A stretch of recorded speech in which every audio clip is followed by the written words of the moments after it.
I don't plan on relying on someone who hasn't even gotten married past 30. Acting all high and mighty with that chump change, I couldn't help but be shocked by the first words directed at me from the woman who was supposed to become my sister in law. My brother, with an even more malicious grin, turned to me. Sis, just go home already. Please don't forget to leave your gift, though. The two of them laughed at me together. I felt something close to hatred towards my brother, but the next words he said made me lose even that emotion.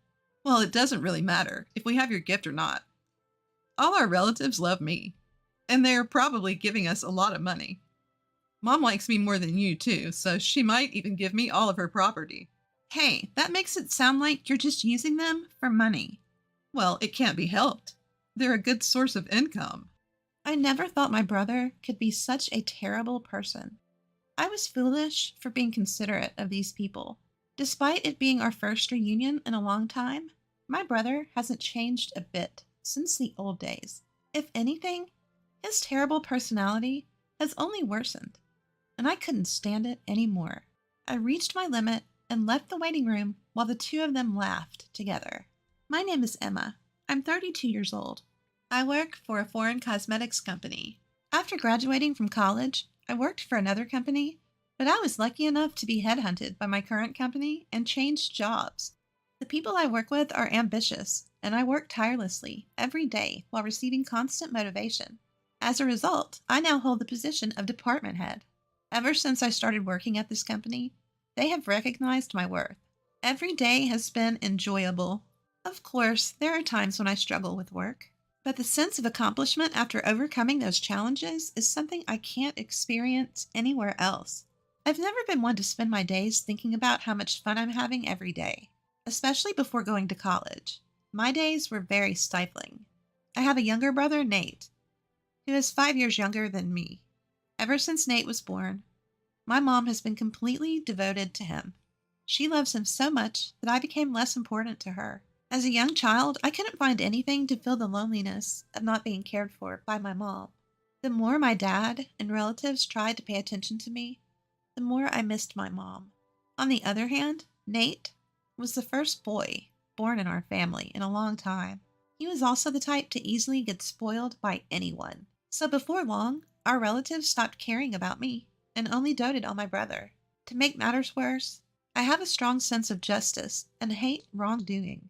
Not many people find a child who points out problems so cutely. Because of this, I became more and more distant from my relatives. The worst part was Nate's personality. Having been pampered by my mom and relatives, Nate grew into someone who couldn't be satisfied unless he was the center of attention, and knew exactly how to behave to get it. You could say he was skillful and good at getting by in life, but you could also say he was manipulative. I couldn't get along well with such a brother. Nate often got into fights, and my mom always defended him. I started to lose my sense of purpose. Not just my mom, but my relatives also started favoring Nate, and I began to feel uncomfortable whenever our family gathered. Seeing me like this, Nate would say, "Why don't you go to the other room, sis?" He had a smiling face, but he was giving me a look that didn't allow any objections. At that time, Nate was in the first grade of elementary school. If something bothered him, he wouldn't hesitate to lie and make me look like the bad guy. I had long lost my position as the older sister. When my brother said that, I had no choice but to leave. But what hurt more than being treated like an intruder by my brother was the way my mother and relatives acted. When my father noticed I was gone and asked, "Where's Emma?" the relatives just shook their heads, and my mother said, "I don't know." Then Nate jumped in. Speaking of which, the other day, my mother and the relatives listened with great interest to his story, as if I never existed. It was so heartbreaking. Nothing changed, even when I wasn't around. At times like that, only my father's sister, Aunt Ava, worried about me. "Here you are. Don't you want to go back to the others? Or do you not want to?" As I cried quietly, sad and frustrated, my aunt sat down next to me, without me noticing. She gently stroked my back, as I buried my face in her lap. When I couldn't say anything, my aunt began to speak softly. "I kind of understand how you feel, Emma. Maybe it's because I'm an older sister, too. Ever since my brother was born, He was the one who got all the attention. And you know how our relatives are, mostly women, right? So they really spoil the boys.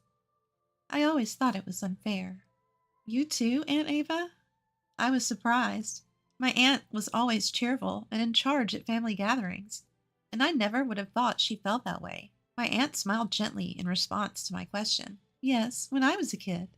I was so jealous of my brother all the time, but he wasn't very talkative, so he wasn't always the center of attention like Nate. I think you must be feeling much worse than I did. Aunt Ava said this while gently stroking my head. I hadn't had my head patted like this in so long, and I felt a mix of emotions, happiness and embarrassment for letting her see how weak I felt. Our family has strong ties, you know. And Nate is kind of cunning, or maybe he's just good at winning people's hearts. He has that kind of personality, right? Everyone gets easily fooled by him. Really, Aunt Ava? You think that about Nate too? I was surprised again, thinking that no one in the family saw my brother that way. Aunt Ava winked at me, surprised. So don't forget, I'm watching you, Emma. If you want, I can talk to everyone about it. No, it's okay. Just knowing that you're watching me is enough to make me happy. All right, I understand. But if there's anything you want me to hear, I'll listen. You can always rely on me. After that, I looked forward to seeing my aunt at family gatherings. Even now that I've moved away, I still keep in touch with her regularly. The only other contact I have is the occasional email from my father with updates. Since I rarely go home, I don't know much about my family and relatives' current situation, so I never expected to get this kind of news from my father. Nate is getting married. Right now, I don't have a partner. One by one, my friends are getting married, and lately, even my coworkers are in a marriage rush. At a time when I was feeling a bit anxious, I got the unexpected news of my younger brother's wedding. Even though I'm not unhappy with my current life, I felt down. Then Nate contacted me, adding insult to injury. Hey sis, long time no see. I'm getting married, and my fiancée is already pregnant. Don't worry about not being married and showing our parents your grandchild. I've got that covered. But in return, give us at least $10,000 as a gift. It includes the cost of giving birth. Kids are expensive, you know. My already low excitement to celebrate Nate's wedding dropped to zero. Because of his sense of entitlement, I even considered not attending the wedding. But I convinced myself that this was a once-in-a-lifetime family event and decided to accept Nate's request. On the wedding day, after the ceremony, we were led to a family waiting room to prepare for the reception. I reunited with my mom and relatives after a long time had passed without seeing them. Of course, the topic was all about Nate. I tried to accept it since he was the star of the day, but my past memories kept coming back. That day, the gloomy, cloudy sky seemed like it would rain any moment, and my mood got darker and darker. That's when my dad talked to me. Emma, it's been a while. How's work? Oh, Dad, I'm getting by somehow. I see. So would you consider coming back home more often? My dad said that, but I didn't feel like it. Yeah, I'll come back when work calms down. I need to go to the restroom now. I left the family waiting room. I couldn't get out of there fast enough. I thought I had changed a bit, but I see others don't change so easily. As expected, I felt uncomfortable in front of my relatives. I let out a big sigh. At that moment, my phone vibrated. Come to the bride and groom's waiting room right now. It was a message from Nate. What does he want at a time like this? I headed to the bride and groom's waiting room, pondering. Did you bring it? As soon as I arrived, Nate asked me this question. I didn't understand at first, but I realized what he meant from his and his wife's nasty looks. Yeah, I brought the $10,000 gift. Are you satisfied now? Congratulations on your wedding. I reluctantly offered my congratulations, even though my heart wasn't in it. But I immediately regretted being considerate. Only $10,000? I clearly said to give more than that. Isn't it common courtesy to give more than the requested amount? You're as clueless as ever, sis. Wait a minute. Isn't $10,000 already a generous amount? I gave it because you said the baby was coming. Isn't your attitude a bit much? If you choose to act like this, I don't want to be involved with you in the future. As I snapped back, Nate exaggeratedly clicked his tongue. I was really annoyed that despite giving them the $10,000 they asked for, they still complained. As I glared at my brother, his wife standing next to him put her hand on her hip and laughed at me. Don't worry.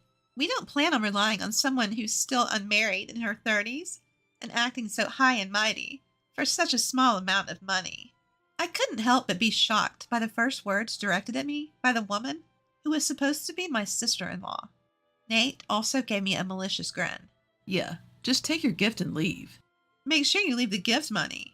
The two of them laughed at me together. I felt a strong hatred for my brother and his wife, but Nate's next words made me lose that feeling. Well, even without your gift, we'll be fine.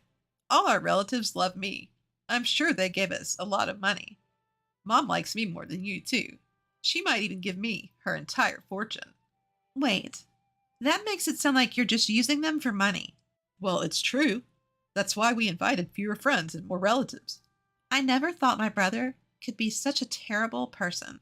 I couldn't help but be shocked by Nate and his wife, who seemed to find it amusing that he viewed our relatives and even our mother like that. I was stupid for worrying about them. I was disgusted by my brother, who hadn't changed at all since we were kids and had only gotten worse. Unable to bear it any longer, I left the bride and groom's waiting room as they continued to laugh. Emma! As soon as I left the waiting room, I heard someone call my name. It was my Aunt Ava. Seeing my aunt, I couldn't help but let my feelings show. Auntie, I can't take it anymore. I'm leaving. When I said that, my aunt showed her anger. I heard what just happened. This is unforgivable. Everyone should know about it. But it's true that everyone likes Nate, right? If I say something, I'm sure no one will believe me. It's not like he's forcing our relatives to give them money, so it's just a matter of me putting up with it. It's fine. I don't think I'll ever see them again anyway. Apparently, my aunt had been worried about me looking uncomfortable in the relatives' waiting room and followed me when I left. After she had heard my conversation with Nate and his wife, my aunt suggested telling everyone. But after seeing the two of them laughing and looking down on our entire family and relatives, I had already given up. However, my aunt was filled with anger, contrary to how I felt. You don't have to put up with it anymore, Emma. I never thought Nate would go this far. There's still time. Let's confront them together and reveal everything. If anyone still supports Nate after that, then they can be their source of money or whatever else they want. Encouraged by my aunt's words, I decided to face the situation and returned to the family room with her. Surprisingly, my mother's brother, Uncle John, believed my story right away. Actually, there have been some bad rumors about him at the company. I didn't want to doubt my nephew, and I thought it was natural for the business to have some bad times. But after hearing Emma's story, it all makes sense. I guess I was only considered valuable as long as I was paying him. Uncle John runs a company, and Nate works there. It seems Nate has been taking advantage of his position as the president's nephew and doing whatever he pleases. Because Uncle John is the company's president, our relatives respect him. When he acknowledged my story, everyone started to believe me one by one. There's no way Nate could be like that. My mother, who had been adamant until the end, gradually grew suspicious, not only because of me, but also because my aunt had talked about Nate. My mother, who had been asked for hundreds of thousands of dollars for wedding and childbirth expenses, seemed to have her doubts and eventually accepted our story. My father, who seemed to have believed me from the beginning, was radiating with anger. At that moment, when all the relatives finally listened to me and my aunt, my father spoke up. I'm sorry for our son. We must have raised him wrong. Let's all go home today. He doesn't deserve to be celebrated. With those words from my father, my mother and all the relatives decided not to attend the wedding reception. My parents hurriedly left the family room to explain the situation to the other guests. As we waited at the shuttle bus stop, the people who were supposed to attend the wedding started to arrive. At the end of the crowd, I could see my parents. My father gave me a strong nod when he saw me. I'm sure all the guests had decided not to attend. Thank you for believing in me. I tried to convey that to my father, but as I approached him, he was yelling into his cell phone. Who would celebrate someone like you, who repays kindness with malice? The person on the phone must be Nate. It was the first time I had seen my father so openly angry. I heard from Aunt Ava, Nate. It seems you've been calling our family and relatives a bunch of gold diggers. How could you say that after all they've done for you? We have no intention of celebrating you anymore. We're going home today. My father hung up the phone and apologized to me for all the hard times I had gone through. As soon as we got on the bus, Nate called me. Emma and Aunt Ava turned everyone against us and spread rumors. Now nobody's left at the venue. I calmly responded to Nate, who was panicking and raising his voice. Your Aunt Ava heard you guys making fun of the family. She joined in the conversation, so everyone believed us. Can you stop saying I spread rumors? I just told the truth. It's the same thing. What are you going to do about it? And I don't know. We're already on the bus. Don't say that. Are all of them on the bus too? If so, please convince them to come back with you. At first, Nate was confident, but now his voice sounds like he's about to cry, realizing the situation is bad. But I didn't feel like forgiving him at all. You just want the gift money, don't you? That's not my intention. Either way, we're not coming back, so goodbye. I'll cut ties with you after this. Wait, sis. I heard my brother's desperate voice from the phone, but I hung up without caring. After that, cell phones started ringing, one after another on the bus. It must have been my brother and his wife calling, but no one answered the calls from someone who saw their family and relatives as cash cows. In the end, my brother and his wife couldn't get any gift money from the attendees, not just me, our parents and relatives. They seemed to have planned to pay for the wedding with the gift money and ended up in a lot of debt. Not only me, but our parents and relatives were contacted for help, but no one was willing to help Nate anymore. On top of that, they lost contact with the few friends they had invited. The punishment for my brother was far from over. Our uncle fired Nate. He probably couldn't bring himself to defend my brother, who had been performing poorly and had a bad reputation. His wife had already quit her job for marriage, and even though they were in debt, I'm pregnant. She didn't seem to want to work. In the end, they had no money, constant fights, and decided to divorce before the baby was born. After giving birth, his wife tried to make money working at night, but her bad personality held her back, and she could barely pay off the debt. My brother couldn't find another job and got stuck in a cycle of borrowing more money to pay off his debts. He seemed to have come back home for help several times, but both our father and mother rejected him. On the other hand, I've been going back to my parents' house more often since Nate's wedding. I've been attending family gatherings, and I don't feel uncomfortable anymore. As a result, I feel like I have more room in my heart and can see things from a much broader perspective. I've become more flexible in dealing with work accidents and requests, and my colleagues, subordinates, and bosses have praised the change in atmosphere. And just the other day, I was invited to dinner by a salesperson from a company we've been dealing with for a while. I feel a little excited about the long-awaited signs of spring.